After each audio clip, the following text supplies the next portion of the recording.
Fala pessoal, tudo bem? Eu sou Thierry Rodrigues e esse aqui é o Jarbas Santos e hoje nós vamos falar um pouco sobre tubo de Venturi, um medidor de vazão, e vamos ver como é que isso se aplica na nossa vida prática por meio de um carburador de uma moto. Então vamos lá começar.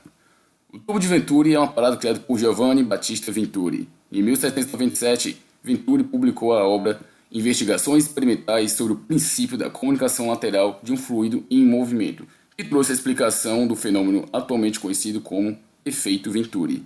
Bem, mas afinal, o que é um tubo de Venturi?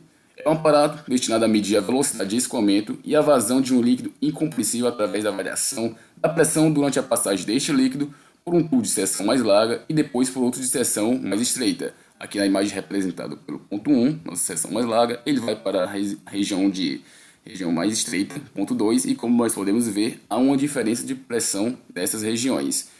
E esse efeito é explicado pelo princípio de Bernoulli e pelo princípio da continuidade da massa.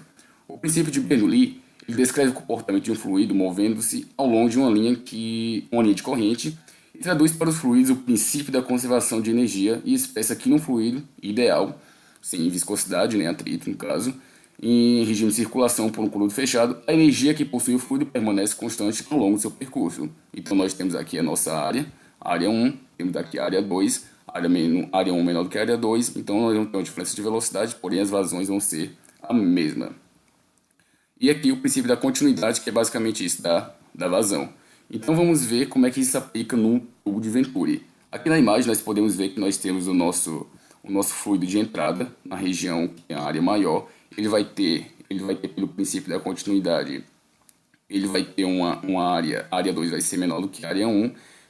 Então, portanto, nossa velocidade 2 vai ser maior que a nossa velocidade 1.